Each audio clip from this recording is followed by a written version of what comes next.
नमस्कार दोस्तों, स्वागत है आपके अपने YouTube चैनल सनबिग क्लासेस में। आज के वीडियो में लेकर आए हैं प्रतियोगिता दर्पण के जनवरी 2026 एडिशन में दिया हुआ पूरे मंथ का निचोड़। इसमें शुरुआत के एक एक घटनाक्रम को, शॉर्ट नोट्स को लेकर आए हैं। राष्ट्रीय घटनाक्रम भी सम्मिलित किया गया, अंतर्राष्ट्रीय घटनाक्रम के।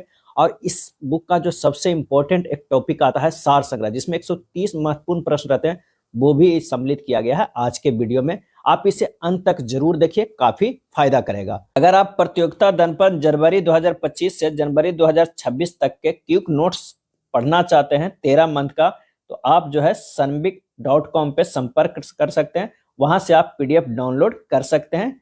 काफी प्रीमियम पीडीएफ है, इसे एक बार जरूर पढ़िए और काफी फायदा करेगा। पूरे एक साल का करंट अफेयर जो है वो आपको पूरा हो जाएगा। आप देख सकते हैं इसमें इस तरह का जो है पूरा पीडीएफ जो है 320 पेजों का है, बना हुआ है। हर महीने का जो है अच्छे से ये नोट्स बनाया गया है, पूरा अपने पढ़कर और उसे अच्छे से वो लिखा गया है। आप देख सकते हैं एक देश एक चुनाव में क्या क्या हुआ है, पीएसएलवी, रूस में निर्मित युद्ध, जितना भी है वो अच्छे से किया गया है। आप जरूर देखिए, संपर्क कीजिए sanbic.com पे। तो आइए शुरू करते हैं। प्रतियोगिता दर्पण जनवरी 2026 के निचोड़।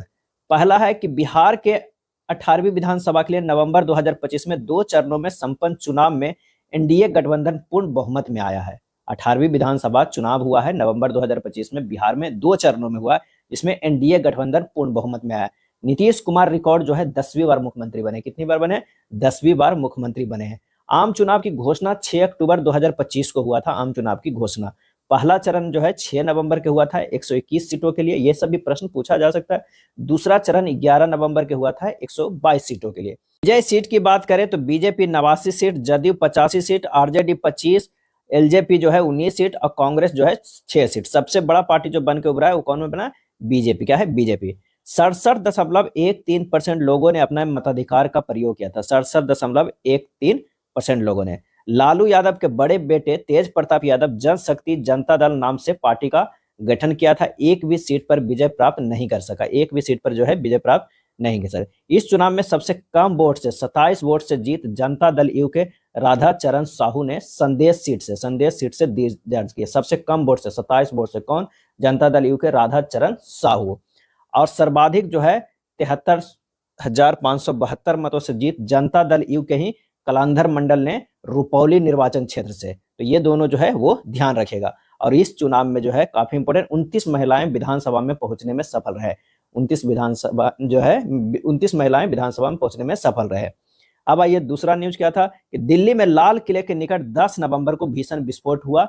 और किस कार में हुआ? तो i20 कार में। तो याद रखिएगा 10 नवंबर को हुआ था। और अगर कार का पूछ दे तो i20 कार था। इस कार को चला रहे थे एक मुस्लिम डॉक्टर जिनका नाम था मुजम्मिल शकील। और जो किस यूनिवर्सिटी से जुड़े हैं? अल फलाह यूनिवर्सिटी से संबंध रखते हैं। विस्फोट में उनके शरीर का चित्र उड़ गए। तो इससे 3 प्रश्न बन सकता है कि दिल्ली के लाल किले में किस दिन जो है विस्फोट हुआ था नजदीक में? तो 10 नवंबर को। कौन से कार में? तो i20 में। डॉक्टर जो चला रहे थे गाड़ी i20, उनका नाम क्या था? तो मुजम्मिल शकील। और किस यूनिवर्सिटी से वो जुड़े हुए हैं? तो अल फलाह यूनिवर्सिटी से। अगला न्यूज देखते हैं कि सरदार वल्लभ भाई पटेल की जयंती पर गणतंत्र दिवस परेड की तरह जो है परेड का आयोजन प्रतिवर्ष किया जाएगा। इस बार 31 अक्टूबर को पटेल जयंती राष्ट्रीय एकता दिवस के अवसर पर एकता नगर गुजरात में आयोजित किया गया। और थीम था विविधता में एकता। क्या है? विविधता में जो है वो एकता थीम था। नेक्स्ट है लखनऊ गैस्ट्रोनॉमी पाक कला श्रेणी में यूनेस्को के क्रिएटिव सिटी नेटवर्क में शामिल हो गया। लखनऊ जो है गैस्ट्रोनॉमी पाक कला श्रेणी में यूनेस्को के क्रिएटिव सिटी नेटवर्क में शामिल हो गया। और लखनऊ को शामिल किए जाने के पश्चात यूनेस्को के क्रिएटिव शहरों की सूची में भारत के शहरों की संख्या कितनी हो गई? तो 9 हो गई। यूनेस्को के क्रिएटिव शहरों की सूची में भारत के शहरों की संख्या 9 हो गई। कौन? तो जयपुर को मिला था शिल्प एवं लोक कला के लिए, वाराणसी के संगीत के, चेन्नई संगीत, मुंबई फिल्म, हैदराबाद गैस्ट्रोनॉमी, श्रीनगर शिल्प एवं लोक कला, ग्वालियर संगीत, कोझिकोड साहित्य। तो ये भी पूछा जा सकता है कि लखनऊ को तो इस बार अभी मिला है हाल फिलहाल गैस्ट्रोनॉमी पाक कला के श्रेणी में। इससे पहले और किस इसी श्रेणी में जो है शहर को मिला था? तो हैदराबाद। ध्यान रखिएगा, इसे मिला था हैदराबाद।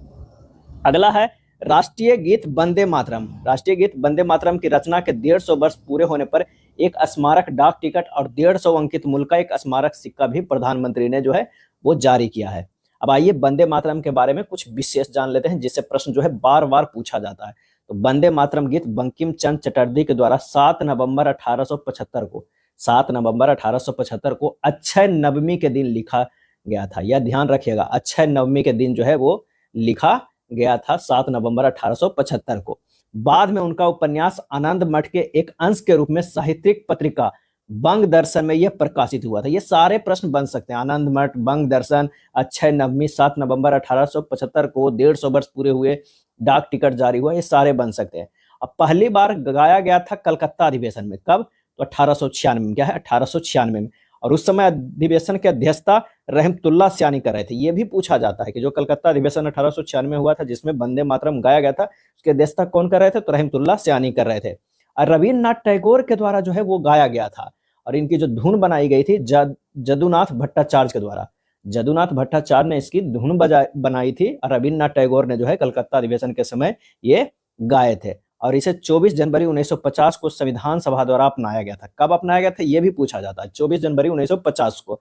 और गाने के समय जो है वो 65 सेकंड लगता है। कितना? 65 सेकंड के। तो सारे प्रश्न जो है एक में समाहित किया गया है कि 7 नवंबर 1875 को जो है ये लिखा गया था। अक्षय नवमी के दिन आनंद मठ में प्रकाशन हुआ था। कौन पत्रिका में? तो बंग दर्शन में। कलकत्ता अधिवेशन में गाया गया था 1896 में। अधिवेशन के अध्यक्षता रहमतुल्लाह सियानी किए थे। रविन्द्रनाथ टैगोर के द्वारा गाया गया था। जदुनाथ भट्टाचार्य के द्वारा धुन बनाया गया था।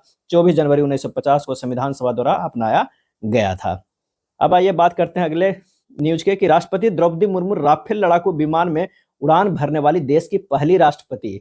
राफेल को कहां से उड़ाया गया था? तो अंबाला वायुसेना स्टेशन से। आजकल ये भी पूछा जाता है कहां से उड़ान भरा था? तो अंबाला वायुसेना स्टेशन से। और 17 स्क्वाड्रन गोल्डन इरोस के कमांडिंग ऑफिसर ग्रुप कैप्टन जो है वो अमित गोहानी उनके पायलट थे। जबकि जो है वायुसेना प्रमुख air chief marshal Amarpreet Singh ने दूसरे राफेल से उन्हें एस्कॉर्ट किए थे। यानी जो उड़ान भरा था राफेल उसके पायलट थे अमित गेहानी। कहां से? तो अंबाला वायु स्टेशन से। और उसे दूसरे राफेल से एस्कॉर्ट कर रहे थे चीफ मार्शल अमरप्रीत सिंह। भारत के सबसे भारी संचार उपग्रह CMS-03 जिसका वैकल्पिक नाम जो है GSAT-7R है। GSAT-7R का स्वदेशी प्रक्षेपण यान LVM-3 द्वारा प्रक्षेपण किया गया। नेक्स्ट है तीसरा स्वदेशी जल सर्वेक्षण पोत INS इच्छक। INS इच्छक नौसेना में शामिल वर्ष 2025 में हुआ और भारतीय नौसेना में शामिल 10वां पोत है। इसे बनाया है कोलकाता स्थित गार्डन रीच शिप बिल्डर्स ने। तो ये पूछा जाता है कि INS इच्छा को किसने बनाया? तो कोलकाता स्थित garden reach ship builders and engineers के द्वारा। पहला सर्वेक्षण पोत था INS संधायक और दूसरा INS जो है वो निर्देशक था। स्वदेश निर्मित युद्धपोत INS माहे नौसेना में शामिल जो है और निर्मित किया गया था कोचिन शिपयार्ड लिमिटेड के द्वारा। किसके द्वारा? कोचिन शिपयार्ड लिमिटेड के द्वारा निर्मित किया गया था। और इसका नामकरण जो केंद्र शासित प्रदेश पुडुचेरी के एक तटीय शहर जो है माहे, उसी के नाम पर रखा गया है INS माहे। और इसका जो शुभंकर है वो चीता है। क्या है शुभंकर? तो चीता है, जहां गति एवं एकाग्रता का प्रतीक है। और आदर्श बाग की अगर हम बात करें तो साइलेंट हंटर्स पोत की गुप्तता व सतर्कता को दर्शाता है। आदर्श बाग है साइलेंट हंटर्स जो पोत की गुप्तता एवं सतर्कता को जो है दर्शाता है। दिव्यांगजनों के सहायतार्थ जो है 27वां दिव्य कला मेला कहाँ? लखनऊ विश्वविद्यालय में संपन्न हुआ। लखनऊ विश्वविद्यालय में संपन्न हुआ। QS एशिया रैंकिंग में पहले स्थान पर यूनिवर्सिटी ऑफ हांगकांग और दूसरे स्थान पर पेकिंग यूनिवर्सिटी रहा। QS एशिया रैंकिंग में पहले स्थान पर यूनिवर्सिटी ऑफ हांगकांग रहा और दूसरे स्थान पर पेकिंग यूनिवर्सिटी रहा। भारत के 10 के अंदर कोई भी विश्वविद्यालय नहीं रहा। IIT दिल्ली का जो है 59वां स्थान है और IISc बेंगलोर का जो है 64वां स्थान है QS एशिया रैंकिंग में। वर्ष 2030 के राष्ट्रमंडल खेलों की मेजबानी भारत को मिली है और कहाँ? अहमदाबाद में ये खेल होंगे। तो ये दोनों प्रश्न बनते हैं कि 2030 में राष्ट्रमंडल खेलों की मेजबानी भारत को मिला है और ये कहाँ होंगे? तो ये अहमदाबाद में होंगे। भारतीय वायुसेना का तेजस विमान दुबई एयर शो में प्रदर्शन के दौरान दुर्घटनाग्रस्त पायलट का निधन हो गया। तेजस विमान अल मखतूम हवाई अड्डे से टेक ऑफ किया था और शो का विषय था द फ्यूचर इज हेयर। यहाँ 3 प्रश्न बन सकते हैं कि जो दुबई एयर शो में प्रदर्शन में दुर्घटनाग्रस्त हुआ था कौन सा विमान? तो तेजस हो जाएगा। और ये किस हवाई अड्डे पे? तो अल मखतूम हवाई अड्डे से टेक ऑफ किया था और शो का विषय क्या था? The future is here. Future is here. Bharat का 56वां अंतर्राष्ट्रीय फिल्म महोत्सव कहाँ संपन्न हुआ? गोवा में संपन्न हुआ। फोकस कंट्री कौन था? तो फोकस कंट्री जापान था। पार्टनर कंट्री कौन था? तो स्पेन था। स्पॉटलाइट कंट्री क्या था? ऑस्ट्रेलिया था। ये तीनों यहाँ पर आता है। प्रश्न तीनों से पूछा जा सकता है। फोकस कंट्री जो है Japan, partner country Spain, spotlight country Australia. सर्वश्रेष्ठ फिल्म स्वर्ण मयूर स्किन ऑफ यूथ को मिला। स्किन ऑफ यूथ को वियतनाम के एस्ले में फेयर द्वारा निर्देशित है। महोत्सव का उद्घाटन फिल्म था the blue trail. The blue trail Indian film personality of the year का पुरस्कार दिया गया है रजनीकांत को। Indian film personality of the year का पुरस्कार रजनीकांत को। और सर्वश्रेष्ठ वेब सीरीज ओटीटी का पुरस्कार बंदिश बैंडिट सीजन 2 को दिया गया है। प्रधानमंत्री नरेंद्र मोदी की भूटान यात्रा हुआ। अब भूटान के चौथे नरेश जिम्मे वांगचुक के 70वें जन्म दिवस के उपलक्ष्य में आयोजित कार्यक्रम में सम्मानित अतिथि थे। भूटान के जो चौथे नरेश हैं जिम्मे वांगचुक के 70वें जन्म दिवस मनाया जा रहा था, उसमें ये सम्मानित अतिथि थे प्रधानमंत्री नरेंद्र मोदी। अब भारत के सहयोग से स्थापित 1020 मेगावाट की जो है पुनात सांगचू सेकेंड जो है जल विद्युत परियोजना को मिलकर उद्घाटन किया। 11 नहीं, यहाँ पर जो है ये एक है, क्या है ये एक सेकेंड है, आयो जो है ये सेकेंड है। पुनात सांगचू सेकेंड जल विद्युत परियोजना को मिलकर उद्घाटन किया। राष्ट्रपति जो है श्रीमती द्रौपदी मुर्मू की अंगोला व बोत्सवाना यात्रा हुआ। राष्ट्रपति श्रीमती द्रौपदी मुर्मू की अंगोला व बोत्सवाना यात्रा हुआ। अंगोला की राजधानी अगर कभी पूछा जाए एग्जाम में, जहां जहां भी प्रधानमंत्री राष्ट्रपति जाते हैं, कम से कम उस देश के जो है राजधानी, मुद्रा, ये सब जरूर याद कर लीजिएगा। अंगोला की राजधानी क्या है? लुआंडा। क्या है? लुआंडा है। राष्ट्रपति वहां के हैं जो आओ मैनुअल गोंजाल्विस लोरेको है। बोत्सवाना की राजधानी गैबोरोन है। बोत्सवाना की राजधानी गैबोरोन है और राष्ट्रपति हैं ड्यूमा गिडॉन बोको है। बांग्लादेश के अपदस्थ प्रधानमंत्री शेख हसीना के लिए बांग्लादेश के अदालत ने फांसी की सजा सुनाई। बांग्लादेश के अपदस्थ प्रधानमंत्री शेख हसीना के लिए बांग्लादेश की अदालत ने जो है फांसी की सजा सुनाई। G20 का 20वां शिखर सम्मेलन दक्षिण अफ्रीका में जोहानसबर्ग में संपन्न हुआ। G20 का 20वां शिखर सम्मेलन दक्षिण अफ्रीका में जोहानसबर्ग में संपन्न हुआ। थीम क्या था? एकजुटता, समानता व स्थिरता। G20 का 20वां शिखर सम्मेलन कहाँ? दक्षिण अफ्रीका के जोहानसबर्ग। आगामी शिखर सम्मेलन कहाँ होगा? तो डोराल अमेरिका में होगा। G20 का 21वां शिखर सम्मेलन। इब्सा भारत, ब्राजील, दक्षिण अफ्रीका शिखर सम्मेलन भी वहीं पे जोहानसबर्ग में ही संपन्न हुआ। सेक्स कांड से घिरे प्रिंस एंड्रयू माउंटेन, ध्यान रखिएगा, प्रिंस एंड्रयू माउंटेन को प्रिंस का दर्जा व शाही उपाधियां किंग्स जॉर्ज III ने छीन ली है। और एक पुस्तक में उल्लेख किया गया था लड़की के द्वारा कि हाँ हमारे साथ जो है वो अति किया गया था, बलात्कार किया गया था। और ये जब जिस पुस्तक में निकला था उस पुस्तक का नाम है नोबडी गर्ल्स। क्या है? Nobody girls. एक पुस्तक में उल्लेख की गई थी जो लड़की ने बताई थी, नोबडी गर्ल्स पुस्तक का नाम था। और कौन घिरे? तो वो है प्रिंस एंड्रयू माउंटेन। उनसे जो है प्रिंस का दर्जा व शाही उपाधियां किंग जॉर्ज III ने छीन ली है। अगला है COP30 ब्राजील में बेलेम में संपन्न। COP30 जो है ब्राजील में बेलेम में संपन्न हुआ। अब भारत की तरफ से केंद्रीय पर्यावरण एवं वन मंत्री भूपेंद्र यादव ने जो है वो भाग लिए थे। ब्राजील के विदेश मंत्रालय के वरिष्ठ राजनयिक आंद्रे कोरिया डो लागो की अध्यक्षता में संपन्न हुआ यह सम्मेलन। तो कभी कभी यह भी पूछा जाता है कि COP30 जो ब्राजील में संपन्न हुआ उसकी अध्यक्षता कौन करा रहे थे? तो आंद्रे कोरिया डो लागो। अब COP31 जो होगा वो तुर्की में होगा। क्या है? तुर्की में होगा। और COP32 जो होगा ये इथोपिया में होगा। यानी ये ध्यान रखिएगा, COP30 ब्राजील में, COP31 तुर्की में होगा, COP32 इथोपिया में हो गया। इथोपिया में जो होगा ये कब होगा? तो ये 2027 में होगा। तुर्की में होगा जो है 2026 में होगा। क्या है? 26 में होगा। अब आइए बात करते हैं 2024-25 में देश के प्रमुख कृषिगत उत्पादन के जो है फाइनल आंकड़े। तो कुल खदान जो है वो 3577.32 लाख मीट्रिक टन यानी 357.73 मिलियन टन जो है वो रिकॉर्ड हुआ है कुल खदान, जिसमें चावल का जो है वो 1501.84 लाख मीट्रिक टन रिकॉर्ड हुआ है। गेहूं 1179.45 लाख मीट्रिक टन, मक्का 434.09 लाख मीट्रिक टन रिकॉर्ड, श्रीयन 185.92 लाख मीट्रिक टन। कुल दाल उत्पादन हुआ है 256.83 लाख मीट्रिक टन। इसी तरह तूर का हुआ है, चना का, कुल तिलहन 429.89 लाख मीट्रिक टन जो है, मूंगफली 119.42 लाख मीट्रिक टन रिकॉर्ड है। गन्ना भी देख सकते हैं 4546.11 लाख मीट्रिक टन, ये सब रिकॉर्ड है। तो ये सब देख लीजिएगा। कपास का इतना, जूट का इतना, प्रत्येक गांठ जो है 180 किलो होता है। इसमें 88.02 लाख गांठ हुआ जूट एवं मेस्ता का। नेक्स्ट है नैरो बॉडी SJ-100 यात्री विमानों का निर्माण हॉल द्वारा रूस के सरकारी aerospace company United aircraft corporation के सहयोग से किया जाएगा। नैरो बॉडी SJ-100 यात्री विमानों का निर्माण हॉल द्वारा रूस के सरकारी aerospace company United aircraft corporation के सहयोग से किया जाएगा। अगला है भारत का 44वां अंतर्राष्ट्रीय व्यापार मेला भी नई दिल्ली में संपन्न हुआ। 44वां अंतर्राष्ट्रीय व्यापार मेला नई दिल्ली में संपन्न हुआ। भारत में जीडीपी के साथ साथ औद्योगिक उत्पादन सूचकांक का आधार वर्ष 2022-23 होगा।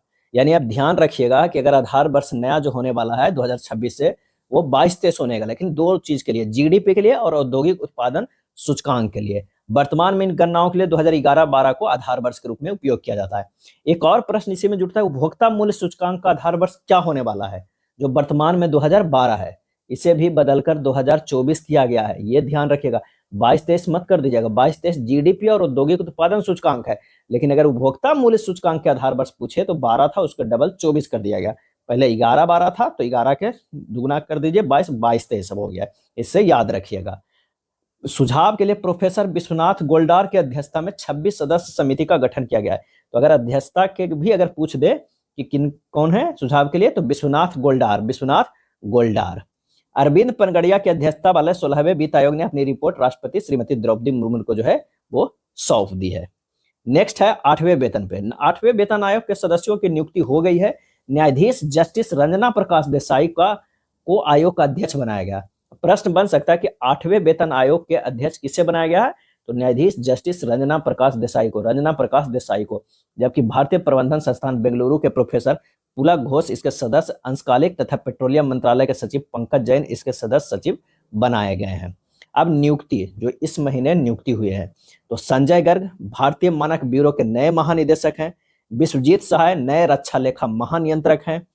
चरणजीत सिंह निशस्त्रीकरण एवं संयुक्त राष्ट्र सम्मेलन में भारत के स्थायी प्रतिनिधि नियुक्त हुए हैं। जस्टिस सूर्यकांत देश के 53वें मुख्य न्यायाधीश बने हैं। जस्टिस सूर्यकांत देश के नए 53वें मुख्य न्यायाधीश बने हैं।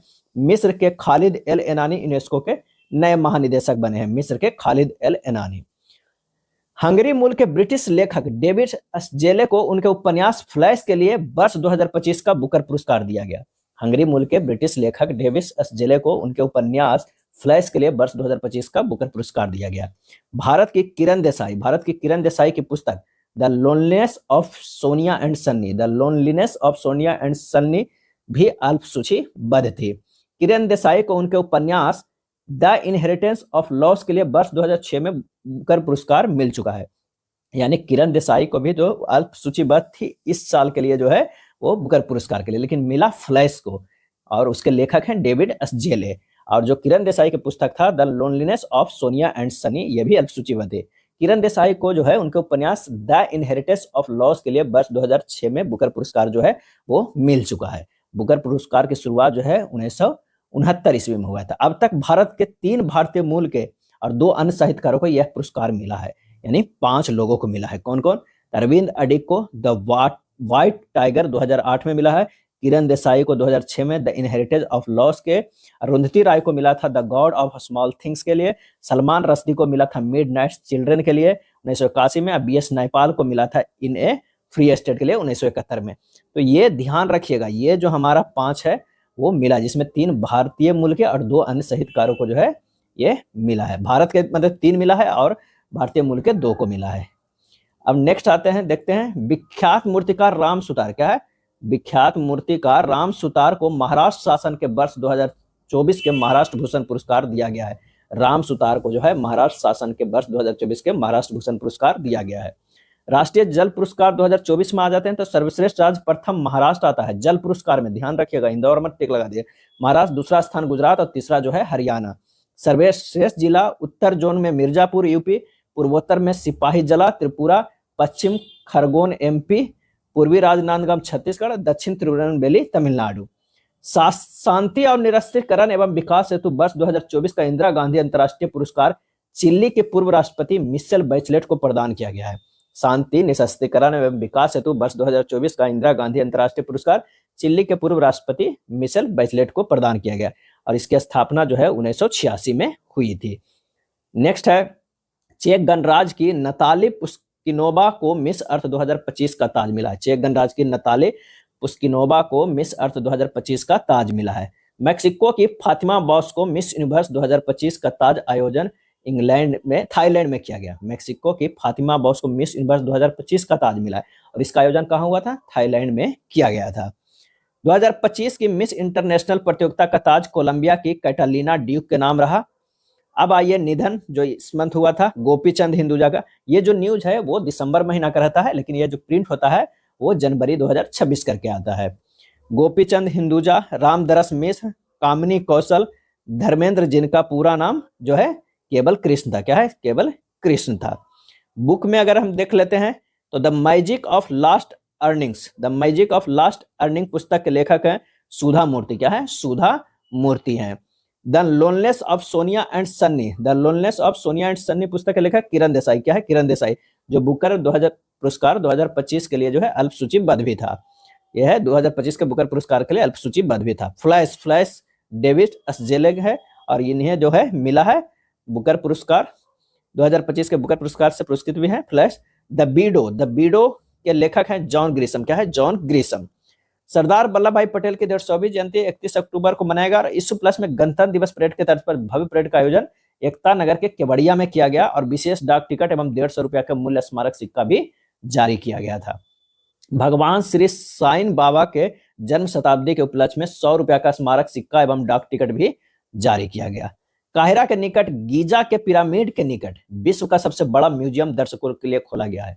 काहिरा के निकट गीजा के पिरामिड के निकट विश्व का सबसे बड़ा म्यूजियम दर्शकों के लिए खोला गया है, grand Egyptian museum, grand Egyptian museum. Bharat Pak अंतर्राष्ट्रीय सीमा के निकट राजस्थान के जैसलमेर जिले में युद्ध अभ्यास त्रिशूल संपन्न हुआ। भारत पाक अंतर्राष्ट्रीय सीमा के निकट राजस्थान के जैसलमेर जिले में युद्ध अभ्यास त्रिशूल संपन्न हुआ। भारत व श्रीलंका के द्विपक्षीय सैन्य अभ्यास मित्र शक्ति का 11वां संस्करण कर्नाटक के बेलगामी में संपन्न हुआ। कर्नाटक के बेलगामी में संपन्न हुआ भारत व श्रीलंका के द्विपक्षीय सैन्य अभ्यास मित्र शक्ति। भारत वियतनाम का द्विपक्षीय सैन्य अभ्यास बीनबैक्स 2025 का 6ठा संस्करण जो है वियतनाम के हनोई में संपन्न हुआ। क्या है? वियतनाम के हनोई में संपन्न हुआ। अब बात करते हैं भारत फ्रांस संयुक्त वायुसेना अभ्यास गरुड़ 2025 फ्रांस के मांट डे मार्सन में के 8वां संस्करण संपन्न हुआ। अरुणाचल प्रदेश के दुर्गम पहाड़ियों में भारत की तीनों सेनाओं का संयुक्त अभ्यास पूर्वी प्रचंड प्रहार संपन्न हुआ। अरुणाचल प्रदेश के दुर्गम पहाड़ियों में भारत की तीनों सेनाओं की संयुक्त अभ्यास पूर्वी प्रचंड प्रहार संपन्न हुआ। भारत पहली बार महिलाओं के आईसीसी विश्व कप का 13वां संस्करण विजेता बना। फाइनल नवी मुंबई के डी वाई पाटिल स्टेडियम में खेला गया था। फाइनल कहां खेला गया था ये प्रश्न आ सकता है, तो डी वाई पाटिल स्टेडियम में खेला गया था। प्लेयर ऑफ द फाइनल बनी Shefali Verma, player of the series बनी दीप्ति शर्मा। भारतीय टीम की कप्तान हरमनप्रीत कौर थी, जबकि कोच जो है अमोल मजुमदार थे। टूर्नामेंट में सर्वाधिक रन 571 रन दक्षिण अफ्रीका के कप्तान जो है लोरा बॉलवर्ट ने बनाया। क्या है? लोरा बॉलवर्ट ने बनाया। और ये जो है लोरा बॉलवर्ट जो रहे वो क्या रही, तो वो उप विजेता रही, उप विजेता के कप्तान रहे। उप विजेता टीम जो है वो कौन रहा, तो वो दक्षिण अफ्रीका। क्या है? दक्षिण अफ्रीका। कभी कभी प्रश्न पूछा जाता है कि सेमीफाइनल में क्या है, सेमीफाइनल में इंडिया किसे हराया था, तो ऑस्ट्रेलिया को। क्या है? ऑस्ट्रेलिया को हराया था। ऑस्ट्रेलिया को हराकर फाइनल में पहुंचा, फाइनल में दक्षिण अफ्रीका को हराया। नेक्स्ट है फ्रेंच ओपन बैडमिंटन टूर्नामेंट में पुरुष और महिला वर्ग के एकल खिताब क्रमशः एंडरसन एंटोनसेन व ऑन्स से यंग ने जीते। फ्रेंच ओपन बैडमिंटन टूर्नामेंट पुरुष एवं महिला वर्ग के एकल खिताब क्रमशः एंडरसन एंटोनसेन व ऑन्स से यंग ने जीता। BWF के ऑस्ट्रेलियाई ओपन बैडमिंटन टूर्नामेंट का पुरुष एकल खिताब लक्ष्य सेन ने जीता, जापान के यूसी तनाका को फाइनल में हराकर। जापान के यूसी तनाका को फाइनल में हराकर। मेघालय के आकाश चौधरी प्रथम श्रेणी क्रिकेट में एक ओवर में 6 छक्के लगाने वाले विश्व के तीसरे बल्लेबाज। पहले थे गैरी फील्डसोवर्स, दूसरे रवि शास्त्री थे। प्रथम श्रेणी क्रिकेट में पहले थे गैर फील्डसोवर्स और दूसरे रवि शास्त्री थे। ये तीसरे बने आकाश चौधरी। प्रथम श्रेणी क्रिकेट में सबसे तेज अर्धशतक 11 गेंद पर बनाने का रिकॉर्ड भी अपने नाम आकाश चौधरी ने किया है। प्रथम श्रेणी क्रिकेट में सबसे तेज अर्धशतक 11 गेंद पर बनाने का रिकॉर्ड भी अपने नाम आकाश चौधरी ने किया। दृष्टिबाधित महिलाओं का पहला T20 विश्व कप नेपाल को फाइनल में हराकर भारत ने जीता। दृष्टिबाधित महिलाओं का पहला T20 विश्व कप हुआ जिसे नेपाल को फाइनल में हराकर भारत ने जीता। फाइनल श्रीलंका के कोलंबो में खेला गया था। टेस्ट क्रिकेट में रनों की दृष्टि से भारत के सबसे बड़ी पराजय दक्षिण अफ्रीका ने दिया 408 रनों से। क्या है? 408 रनों से। दबंग दिल्ली ने दूसरी बार जीता प्रो कबड्डी लीग का खिताब। पुनेरी पल्टन को हराकर 12वां संस्करण था ये। बांग्लादेश में ढाका में महिला कबड्डी विश्व कप 2025 संपन्न। भारत लगातार दूसरी बार विजेता चीनी ताइपे को 35-28 से हराकर जीता। बांग्लादेश में ढाका में महिला कबड्डी विश्व कप 2025 संपन्न हुआ। भारत लगातार दूसरी बार विजेता, चीनी ताइपे को 35-28 से हराकर जीता। स्पेन को हराकर इटली लगातार तीसरे वर्ष 2025 का डेविस कप का विजेता बना। स्पेन को हराकर इटली जो है लगातार तीसरे वर्ष 2025 डेविस कप का विजेता बना। इटली में आयोजित होने वाली एटीपी फाइनल 2025 यानिक सिनर लगातार दूसरे वर्ष विजेता बना, कार्लोस अल्कराज को हराकर। रियाद सऊदी अरब में आयोजित होने वाले WTA फाइनल 2025 एलेना रायबाकिना विजेता बनी, अरियाना साबालेंका को हराकर। रोहन बोपन्ना का पेशेवर टेनिस से संन्यास। Lal Bahadur Shastri hockey tournament 2025 railway विजेता बना। Lal Bahadur Shastri hockey tournament 2025 railway विजेता बना। Baton cup 2025 army red team ने फाइनल में इंडियन एयरफोर्स टीम को हराकर जीता। फीडे विश्व कप 2025 के 11वें संस्करण के विजेता बने उज्बेकिस्तान के युवा ग्रैंड मास्टर जाबोखिर सिंडारोव फाइनल में चीन के बेई यू को हराकर जीता। 19 वर्षीय जाबोखिर सिंडारोव फीडे विश्व कप जीतने वाले सबसे युवा खिलाड़ी। 19 वर्षीय जाबोखिर सिंडारोव फीडे विश्व कप जीतने वाले सबसे युवा खिलाड़ी हैं। अब आइए स्मरणीय तंत्र जो इसमें रहता है राष्ट्रीय और अंतर्राष्ट्रीय करके, तो फटाफट देख लेते हैं। उसी का जो है वो निचोड़ रहता है जो इससे पहले हम लोग देखें। तो राष्ट्रीय शहरी सम्मेलन 2025 का आयोजन कहाँ किया गया? तो यशोभूमि नई दिल्ली में जो है वो किया गया है। यहाँ पर देख सकते हैं कि 8 से 9 नवंबर को 2025 को किया गया था। और स्वच्छ भारत मिशन, ज्ञान प्रबंधन इकाई, शहरी निवेश विंडो जैसी महत्वपूर्ण पहल जो है वो शुरू की गई है। दूसरा है भारतीय हॉकी के 100 वर्ष पूरे होने पर इसका शताब्दी समारोह कहाँ आयोजित किया गया? तो यह आयोजित किया गया मेजर ध्यानचंद राष्ट्रीय स्टेडियम जो है वो नई दिल्ली में किया गया है। एक और प्रश्न पूछा जाता है जिसमें दिया हुआ है कि भारतीय हॉकी टीम ने 8 स्वर्ण, रजत और 4 कांस्य सहित कुल 13 पदक, 8 स्वर्ण, 1 रजत और 4 कांस्य पदक सहित अब तक कुल 13 ओलंपिक पदक जो है वो जीते हैं भारतीय हॉकी टीम ने। रीसस मकाक को वन्यजीव संरक्षण अधिनियम की कौन सी अनुसूची में पुनः शामिल करने की सिफारिश की गई है? रीसस मकाक को आंसर हो जाएगा अनुसूची सेकंड में। अनुसूची सेकंड में। राष्ट्रीय वन्यजीव बोर्ड की अस्थायी समिति ने बंदर की रीसस मकाक प्रजाति को जो है वो वन्यजीव संरक्षण अधिनियम 1972 की अनुसूची सेकंड में पुनः शामिल करने की सिफारिश की गई है। और ये रीसस मकाक के प्रति क्रूरता, शोषण और अवैध व्यापार को रोकने के लिए जो है किया गया है ताकि इसे वैधानिक संरक्षण मिल सके। वर्ष 2022 में इस प्रजाति का क्रम सुरक्षा वाली श्रेणी से स्थानांतरित कर दिया गया था। IUCN रेड लिस्ट में रीसस मैकाक की स्थिति सबसे कम जो है चिंताजनक है। प्रोफेसर बैनेश्वरन राजा रमन जिनका हाल ही में निधन हुआ, इन्हें किस वर्ष पद्म भूषण से सम्मानित किया गया था? तो वर्ष 1998 में 1998 में किया गया था। छठे राष्ट्रीय जल पुरस्कार 2024 के तहत सर्वश्रेष्ठ राज्य की श्रेणी में किसे प्रथम स्थान मिला है? तो ये पढ़े महाराष्ट्र को मिला है। महाराष्ट्र को मिला है, प्रथम स्थान मिला है। उसके बाद गुजरात और हरियाणा का स्थान है। स्थान है। नेक्स्ट प्रश्न है कि राष्ट्रीय शहरी सम्मेलन 2025 के दौरान शुभारंभ इम्पसाइड उपचार त्वरा कार्यक्रम के तहत किस वर्ष तक जो है सामूहिक और बुनियादी जो है ढांचे के विकास के लिए मूल्यवान शहरी भूमि को पुनः प्राप्त करना है? यह है वर्ष 2026 तक। डंप साइड है, डंप साइड जो है उपचार त्वरक कार्यक्रम 1 वर्ष तक चलने वाली मिशन मोड पहल है जिसका उद्देश्य है शहरी भारत में शेष बचे कूड़ा कचरा स्थलों के सुधार कार्य में तेजी लाना। इस कार्यक्रम का उद्देश्य है सामुदायिक और बुनियादी ढांचे के विकास के लिए मूल्यवान शहरी भूमि को पुनः प्राप्त करना, जिससे सितंबर 2026 तक लक्ष्य 0 डंप साइट प्राप्त करने के लिए भारत के दृष्टिकोण को आगे बढ़ाया जा सके। सुप्रीम कोर्ट ने झारखंड सरकार को सारंडा वन के संबंध में क्या निर्देश दिए हैं? तो वन्यजीव अभ्यारण्य के रूप में अधिसूक्ति अधिसूक्ति। आईआईटी बॉम्बे द्वारा विकसित भारत का पहला क्वांटम डायमंड माइक्रोस्कोप किस तकनीक पर आधारित है? तो ये नाइट्रोजन रिक्ति NV केंद्रों पर नाइट्रोजन रिक्ति NV केंद्रों पर। अगला है सालूमर्दा थिमक्का जिनका 14 नवंबर 2025 को 114 वर्ष की आयु में निधन हो गया, उन्हें किस उपनाम से जाना जाता था? सालूमर्दा थिमक्का। तो यह है भारत की वृक्ष महिला। भारत की वृक्ष महिला भी इन्हें जो है वो कहा जाता है। कर्नाटक की एक प्रसिद्ध पर्यावरणविद थे। पर्यावरणविद थे जिन्हें पद्मश्री पुरस्कार 2019 में, नादोजा पुरस्कार, कर्नाटक कल्पवल्ली पुरस्कार और गॉडफ्रे फिलिप पुरस्कार भी शामिल है। इन्हें कई पुरस्कार मिला है। सालूमर्दा थिमक्का भारत की वृक्ष महिला।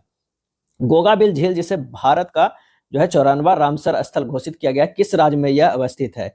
और यह स्थित है बिहार में। बिहार में जो 94वें रामसर स्थल जो है घोषित हुआ है। और यह झील कटिहार जिले में कटिहार झील में स्थित एक गोमुख अर्धभूमि है। गोमुख अर्धभूमि जो महानंदा और गंगा नदियों के बीच फैली हुई है। फैली हुई है। नेक्स्ट देखते हैं अंतर्राष्ट्रीय जलवायु जोखिम सूचकांक 2025 के अनुसार वर्ष 1995 से 2024 के बीच चरम मौसम की घटनाओं के कारण वैश्विक स्तर पर कितने लाख लोगों की जान गई है, कितने लोगों की जो है जान गई है?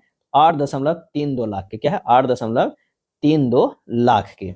हाल ही में जो है वैश्विक क्षय रोग रिपोर्ट 2025 किस संस्था द्वारा जारी की गई है? तो विश्व स्वास्थ्य संगठन WHO के द्वारा जारी किया गया है। इसके अनुसार 2015 से 2024 के बीच टीबी के नए मामले 21% की कमी और टीबी से मौतों में 28% की कमी जो है वो दर्ज की गई है। क्या है? दर्ज की गई है।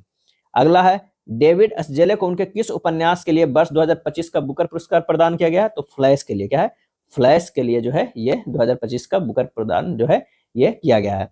6 लेखकों में चुना गया था, जिसमें किरण देसाई के the loneliness of Sonia and Sunny भी थे, तो ये काफी इंपॉर्टेंट है, इसे देख लीजिएगा।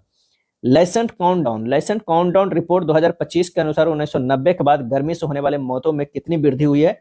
तो 23% की वृद्धि हुई है। कितने? 23% की वृद्धि हुई है। जेम्स डेविड वाटसन, जिनका हाल ही में निधन हुआ, डीएनए की संरचना खोजने में किसके साथ काम किया था? तो फ्रांसिस क्रिक के साथ। जेम्स डेवी वाटसन, जिसका हाल ही में निधन हुआ, डीएनए की संरचना की खोज में किसके साथ काम किया था? तो फ्रांसिस क्रिक के। याद रखते थे ना, वाटसन एंड क्रिक, तो वही जो है वाटसन की मृत्यु निधन हो गया है और फ्रांसिस क्रिक के साथ वो खोज किए थे। चलिए, जलवायु परिवर्तन सूचकांक CCPI 2025 में शीर्ष रैंक किस देश की प्रदान की गई? तो डेनमार्क का। क्या है? डेनमार्क को जो है वो दिया गया। Germanwatch New Climate Institute of Climate Action Network द्वारा जारी जलवायु परिवर्तन प्रदर्शन सूचकांक 2025 में शीर्ष 3 में कोई देश नहीं है और इस सूचकांक में डेनमार्क चौथे स्थान पर, उसके बाद यूनाइटेड किंगडम, मोरक्को का स्थान है। भारत ने इस वर्ष 10वां स्थान प्राप्त किया है जलवायु परिवर्तन प्रदर्शन सूचकांक में। भारत कोडेक्स एलिमेंटेरियस कमीशन में किस क्षेत्र के लिए पुनः निर्वाचित किया गया है? वो एशिया क्षेत्र के लिए। क्या है? एशिया क्षेत्र के लिए। हाल ही में सेंटिनल-6B उपग्रह किस रॉकेट के द्वारा प्रक्षेपित किया गया? हाल ही में सेंटिनल-6B उपग्रह किस रॉकेट के द्वारा प्रक्षेपित किया गया? तो फाल्कन 9 के द्वारा जो है प्रक्षेपित किया गया था। सेंटिनल-6B उपग्रह को कैलिफोर्निया के वांडेनबर्ग स्पेस फोर्स बेस से फाल्कन 9 रॉकेट के माध्यम से प्रक्षेपित किया गया। यह उपग्रह जो है नासा, राष्ट्रीय महासागरीय और वायुमंडलीय प्रशासन NOAA और यूरोपीय अंतरिक्ष एजेंसी ESA का संयुक्त मिशन है। यह एक महासागर ट्रैकिंग उपग्रह है। इसमें 6 वैज्ञानिक उपकरण लगे हैं। ये उपकरण समुद्र के बढ़ते जल स्तर और पृथ्वी पर इसके प्रभावों का मापन करेंगे। भारत और फ्रांस के बीच गरुड़ अभ्यास कहाँ आयोजित किया गया? तो माउंट दे मॉर्सन एयरबेस फ्रांस में आयोजित किया गया। कौन सा देश तंबाकू पर पीढ़ीगत प्रतिबंध लगाने वाला विश्व का पहला देश बना? तो वो मालदीव बना। काफी इंपॉर्टेंट है। कौन सा देश तंबाकू पर पीढ़ीगत प्रतिबंध लगाने वाला पहला देश बना? तो वो बना मालदीव। अब आइए देखते हैं सार संग्रह। क्या है? सार संग्रह, जिसमें भारतीय इतिहास एवं संस्कृति के देखते हैं। इसमें कई जो है टॉपिक के 10-10 प्रश्न रहते हैं। उत्खनन प्रमाणों के आधार पर पशुपालन का प्रारंभ हुआ था, तो वो मध्यपाषाण काल में हुआ था। सिंधु घाटी सभ्यता में समाधान R37 गोदी जूता हुआ खेत व नर्तकी की मूर्ति के साक्ष्य कहाँ मिले हैं? तो ये जो है समाधान R37 हड़प्पा में मिले हैं। अगर बात करें गोदी, तो गोदी लोथल में है और जूता हुआ खेत क्या है? अगर इसकी बात करते हैं, जूता हुआ खेत जो है कालीबंगा में, नर्तकी की मूर्ति मोहनजोदड़ो में और गोदी जो है वो लोथल में, R37 जो है ये हड़प्पा में। ऋग्वेद क्या है? ऋग्वेद के तीसरे, 7वें और 9वें मंडल के रचयिता कौन है? तो ऋग्वेद के तीसरे मंडल के जो है वो विश्वामित्र हैं, 7वें मंडल के वशिष्ठ हैं और 9वें मंडल के जो है वो सोम देवता है। क्या है? सोम देवता है। भगवान बुद्ध के जीवन से संबंधित प्रतीक कमल एवं साढ़, घोड़ा, पीपल, बोधि वृक्ष और पद चिन्ह का संबंध किनसे है? अगर हम बात करते हैं कमल एवं साढ़ तो है ये जन्म से है। क्या है? जन्म से। घोड़ा से है तो वो गृह त्याग से है। बोधि वृक्ष जो है वो ज्ञान से है और पद चिन्ह जो है वो निर्माण से है। क्या है? निर्माण से है। नेक्स्ट है प्रसिद्ध बौद्ध ग्रंथ मिलिंद पांडु, वसुधिमग और अभिधम कोश के रचयिता जो है वो कौन है? तो मिलिंद पांडु के रचयिता जो है वो नागसेन है, वसुधिमग है बुद्धघोष है, अभिधम के है वसु बंधु है। क्या? वसु बंधु है। नेक्स्ट है प्रसिद्ध जैन ग्रंथ, प्रसिद्ध जो है वो जैन ग्रंथ कल्पसूत्र, परिशिष्ट पर्वन और प्रवचन सार के रचयिता कौन है? तो भद्रबाहु है, हेमचंद है और कुंद है। क्या है? कुंद है। नेक्स्ट है वैष्णव धर्म से संबंधित प्रसिद्ध जगन्नाथ मंदिर, दशावतार मंदिर व विष्णु मंदिर कहाँ अवस्थित है? तो अगर बात किया जाए जगन्नाथ मंदिर जो है तो वो स्थित कहाँ है? तो वो पूरी उड़ीसा में है। दशावतार मंदिर देवगढ़ उत्तर प्रदेश में है। अब विष्णु मंदिर जो है तिंगवा मध्य प्रदेश में है। चंड प्रदोत किस प्राचीन गणराज्य के राजा थे? तो अवंती के थे। कहाँ के थे? अवंती के थे चंड प्रदोत। प्रमुख महाजनपद मत्स्य, कुरु, सूरसेन और अस्मक की राजधानी थी। तो अगर मत्स्य की अगर हम बात करते हैं तो मत्स्य की राजधानी जो है वो विराटनगर था, कुरु के इंद्रप्रस्थ था, सूरसेन के मथुरा था और अस्मक के जो है वो पोतन था। क्या है? पोतन था। यूनानी लेखक जस्टिन द्वारा किसे सेंड्रोकोटा कहा गया है? सेंड्रोकोटा कहा गया है तो ये कहा गया है चंद्रगुप्त मौर्य को। क्या है? चंद्रगुप्त मौर्य को कहा गया है। अब आइए राष्ट्रीय आंदोलन से देख लेते हैं। किस गवर्नर के कार्यकाल में ईस्ट इंडिया कंपनी को शहंशाह शाह आलम द्वारा बंगाल, बिहार तथा उड़ीसा में दीवानी अधिकार दिए गए थे? तो लॉर्ड क्लाइव को। क्या है? लॉर्ड क्लाइव को। टिप्पू सुल्तान ने ब्रिटिश हेक्टर मुनरो की सेना को हराया था। कहाँ? तो ये हराया था पुल्लीलूर में। क्या? पुल्लीलूर में हराया था। अस्थायी बंदोबस्त सहायक संधि प्रणाली निष्क्रियता से संबंधित ब्रिटिश गवर्नर है? तो लॉर्ड कॉर्नवालिस, लॉर्ड बेलेजली और जॉन लॉरेंस। क्या है? अस्थायी बंदोबस्त से लॉर्ड कॉर्नवालिस, सहायक संधि प्रणाली से लॉर्ड बेलेजली और निष्क्रियता से संबंधित है जॉन लॉरेंस है। किसने भारतीय राष्ट्रीय कांग्रेस पर प्रार्थना, याचना तथा विरोध की राजनीति करने का आरोप लगाया था? तो वो है बाल गंगाधर तिलक। भगत सिंह ने किसके साथ सेंट्रल असेंबली में बम फेंका था? तो बटुकेश्वर दत्त के साथ। क्या है? बटुकेश्वर दत्त के साथ। काकोरी केस के अभियुक्तों के बचाव हेतु किसकी अध्यक्षता में एक समिति का गठन हुआ था? तो गोविंद बल्लभ पंत के। गोविंद बल्लभ पंत के। भारतीय उच्च न्यायालय अधिनियम 1862 के तहत कहाँ उच्च न्यायालयों की स्थापना की गई थी? तो बॉम्बे, मद्रास और कोलकाता में। ब्रिटिश काल के दौरान बनाए गए प्रमुख आयोग जैसे पुलिस आयोग, अकाल आयोग, सिंचाई आयोग और रेलवे आयोग के अध्यक्ष थे? तो अगर पुलिस आयोग के तो एंड्रयू फ्रेजर थे, अगर अकाल आयोग तो एंटनी मैकडोनल्ड थे, सिंचाई आयोग के कोलिन स्कॉट मॉनक्रिफ थे और रेलवे आयोग जो है थॉमस रॉबर्टसन थे। तो ये याद रख सकते हैं। कस्तूरबा गांधी एवं महादेव देसाई की समाधियां किस परिसर में स्थित है? तो आगा खां पैलेस, पूना में स्थित है। ब्रिटिश संसद के सदस्य के रूप में चुने जाने वाले प्रथम भारतीय थे दादा भाई नौरोजी। भारतीय राज्य व्यवस्था एवं संविधान से देख लेते हैं। तो भारतीय संविधान के अनुच्छेद 87 के अंतर्गत भारत के राष्ट्रपति अभिभाषण देता है एक साथ समवेत संसद के दोनों सदनों में।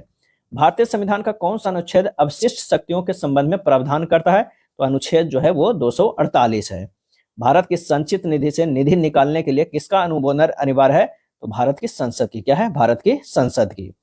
भारत में सर्वोच्च न्यायालय में कार्यवाहक मुख्य न्यायाधीश की नियुक्ति कौन करता है? तो वो है राष्ट्रपति। क्या है? राष्ट्रपति करता है। आपातकाल की घोषणा की स्वीकृति हेतु संसद के समक्ष रखा जाना आवश्यक है? तो यह है 1 माह के भीतर। क्या है? 1 माह के जो है ये भीतर हो जाएगा। चलिए नेक्स्ट देखते हैं आपातकाल। आपातकाल में किसी राज्य विधानसभा शक्ति की अवधि बढ़ाई जा सकती है। विधानसभा की जो है अवधि बढ़ाई जा सकती है तो केवल संसद के द्वारा। क्या है? संसद के द्वारा। संघ लोक सेवा आयोग, वित्त आयोग, नीति आयोग और चुनाव आयोग में से कौन सा एक संविधानेतर संस्था है? तो वो है नीति आयोग। क्या है? नीति आयोग है।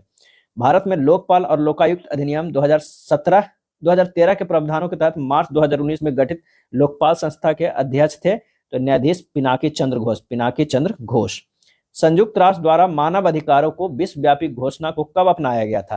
तो 10 दिसंबर 1948 को। राज्य लोक सेवा आयोग के सदस्यों की नियुक्ति किसके द्वारा की जाती है? तो राज्यपाल के द्वारा। क्या है? राज्यपाल के द्वारा। अब आइए पर्यावरण एवं जैव विविधता से देखते हैं। किस प्रकार के वन मुख्यतः शैवालों तथा काई से बने होते हैं? तो वह है टुंड्रा वन। क्या है? टुंड्रा वन हो जाएंगे। भारत अवस्थित कौन सा उद्यान बांग्लादेश के साथ भी अपनी सीमाओं को साझा करता है? वह है सुंदरबन राष्ट्रीय उद्यान। भारत का प्रथम राष्ट्रीय उद्यान जिम कॉर्बेट नेशनल पार्क है जिसकी स्थापना वर्ष 1936 में किस नाम से हुई थी? तो हेली नेशनल पार्क से। विश्व का एकमात्र तैरता हुआ राष्ट्रीय उद्यान केबुल लामजाओ अवस्थित है। कहाँ है? तो ये मणिपुर में है। क्या है? मणिपुर में है। नेपाल में कौन सा राष्ट्रीय उद्यान भारत के वाल्मीकि राष्ट्रीय उद्यान बिहार में कहीं विस्तार है? तो वह है चितवन राष्ट्रीय उद्यान। नेपाल में कौन सा राष्ट्रीय उद्यान भारत के वाल्मीकि राष्ट्रीय उद्यान कहीं विस्तार है? तो चितवन राष्ट्रीय उद्यान। क्रिकेट बैट के लिए प्रयोग की जाने वाली बिल्लो लकड़ी प्राप्त होती है शंकुवृक्षी बनों से। उष्णकटिबंधीय वर्षा वन में समान रूप से पाए जाने वाला पौधा है आर्किड। क्या है? आर्किड। कुगटी वन्य जीव। क्या है? कुगटी वन्य पशु बिहार किस राज्य में अवस्थित है? तो चंबा, हिमाचल प्रदेश। भारत में प्रथम जैव मंडल रिजर्व की स्थापना कहाँ हुई? तो नीलगिरी में। क्या है? नीलगिरी में। कंचनजंगा राष्ट्रीय उद्यान कहाँ अवस्थित है? तो सिक्किम में। क्या है? सिक्किम में।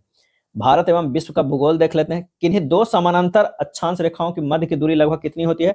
111 किलोमीटर। भारतीय मानक समय ISD एवं ग्रीनविच माध्य समय GMT में अंतर पाया जाता है 5.5 घंटे की। क्या है? 5.5 घंटे की पाई जाती है। भारत के उत्तरी, दक्षिणी, पूर्वी और पश्चिमी दूरस्थ बिंदु जो है वो कौन कौन है? तो अगर उत्तरी पूछा जाए तो इंदिरा कौल, दक्षिणी पूछा जाए तो इंदिरा पॉइंट, पूर्वी कहा जाए तो किबीथू हो गया, पश्चिमी दूरस्थ जो है वो गुहार मोती हो गया। क्या है? गुहार मोती। भारत के किस प्रदेश की सीमाएं 3 देश क्रमशः नेपाल, भूटान एवं चीन से मिलती है? तो वो है सिक्किम का। क्या है? सिक्किम का मिलती है। भीमा, तिस्ता, इंद्रावती और चंबल किन नदियों की प्रमुख सहायक नदी है? तो भीमा जो है कृष्णा के है, तिस्ता जो है ब्रह्मपुत्र का है, इंद्रावती है गोदावरी का है, चंबल जो है वो यमुना के प्रमुख सहायक नदी है। भारत का प्रमुख जलप्रपात जो किस नदी से संबंधित है? तो शरावती से है। क्या है? शरावती से। कश्मीर घाटी में जाफरान, केसर की खेती किस मिट्टी में की जाती है? तो करेबा मिट्टी, बुदूर मिट्टी भी कहा जाता है। मैथॉन, बेल पहाड़ एवं तिलैया बांध किस नदी पर बनाए गए हैं? तो बराकर पे, बराकर पर जो है बांध बनाए गए हैं, मैथॉन, बेल पहाड़ एवं तिलैया। नेक्स्ट है, किस एक ग्रह को भोर का तारा के नाम से जाना जाता है? तो वो है शुक्र है। क्या है? शुक्र है। राजस्थान मरुस्थल अथवा थार मरुस्थल किसका विस्तार है? तो प्लेस्टोसिन एवं अभिनव जमाव का, प्लेस्टोसिन एवं अभिनव जमाव का। अब आइए भारतीय अर्थव्यवस्था से देख लेते हैं। अर्थव्यवस्था के संदर्भ में श्रम का औद्योगिक क्षेत्र से सेवा क्षेत्र में संचलन समानता कहलाता है, वो है डिंडस्ट्रियलाइजेशन, डिंडस्ट्रियलाइजेशन कहलाता है। किस कंपनी के डिवेंचर धारक इसके होते हैं? तो वो है लेनदार। किसी कंपनी के डिवेंचर धारक इसके होते हैं? लेनदार होते हैं। मुद्रा परिवर्तनीयता की अवधारणा अपने मूल रूप में किस समझौते के तहत आरंभ की गई? तो वो है ब्रेटन वुड्स समझौता, ब्रेटन वुड्स समझौता। यदि किसी अर्थव्यवस्था में बचत निवेश से अधिक हो जाती है तो राष्ट्रीय आय रहेगी, वो है स्थिर। क्या है? स्थिर। किस प्रकार की बेरोजगारी में लोग नियोजित प्रतीत होते हैं, अतः इनको हटा दिए जाने पर भी उत्पादकता में कोई बदलाव नहीं आएगा? इसका आंसर हो जाएगा प्रच्छन्न बेरोजगारी, प्रच्छन्न बेरोजगारी। कपास के रेशों का उपयोग कर कपड़े बनाने की अधिक गतिविधि किस क्षेत्र के अंतर्गत आती है? तो वो है दूसरा क्षेत्र। क्या है? दूसरा क्षेत्र। भारत में आर्थिक सर्वेक्षण किस मंत्रालय द्वारा प्रकाशित किया जाता है? तो वित्त मंत्रालय के द्वारा प्रकाशित किया जाता है। ब्रेंट सूचकांक का संबंध है कच्चे तेल की कीमतों से। धन की आपूर्ति में वृद्धि से ब्याज दरों में क्या परिवर्तन होगा? वो है जो है गिरावट आएगी। क्या है? गिरावट आएगी। ऐसे उद्योग जो उच्च विकास की क्षमता रखते हैं और अर्थव्यवस्था को अन्य आवश्यकताओं को पूरा करते हैं कहलाते हैं सनराइज इंडस्ट्री, सनराइज इंडस्ट्री। समान विज्ञान एवं तकनीकी की बात करें तो पर्वतीय क्षेत्रों में जल का क्वथनांक क्या होगा? जितना समुद्र तल पर होता है उससे कम होगा। सूर्य की फोटोग्राफी के लिए किस उपकरण का प्रयोग किया जाता है? तो स्पेक्ट्रोहीलियोग्राफ, स्पेक्ट्रोहीलियोग्राफ। सूर्यास्त के बाद भी पृथ्वी की सतह के निकट वायु किस कारण उष्मा प्राप्त करती रहती है? तो स्थलीय विकिरण, स्थलीय विकिरण। गैस फ्लेम, ज्वाला के सबसे गर्म भाग को कहते हैं non luminous zone, non luminous zone. बर्फ पर स्केटिंग करना प्रदर्शित करता है कि दाब बढ़ाने पर बर्फ का गलनांक हो जाता है, घट जाता है। ल्यूमेन किसका ऐसा ही मात्रक है? ज्योति फ्लक्स का। सूर्योदय और सूर्यास्त के बाद वायुमंडल में लालिमा किस कारण छा जाती है? तो प्रकाश के प्रकीर्णन के कारण, प्रकाश के प्रकीर्णन के कारण। मृग मरीचिका बनाने वाली प्रघटना घटना को क्या कहते हैं? तो पूर्ण आंतरिक परावर्तन, पूर्ण आंतरिक परावर्तन। यदि किसी लेंस की फोकस दूरी मीटर में हो तो उसकी क्षमता होती है 1/f डायोप्टर। क्या है? P बराबर जो है 1/f जो है वो डायोप्टर। क्या है? डायोप्टर होनी चाहिए। चलिए नेक्स्ट देखते हैं। फोटोग्राफी में मुख्य रंग कौन से होते हैं? तो लाल, नीला, हरा, लाल, नीला, हरा जो कि प्राइमरी कलर है। अब आइए बाल विकास एवं शिक्षा शास्त्र में देखते हैं।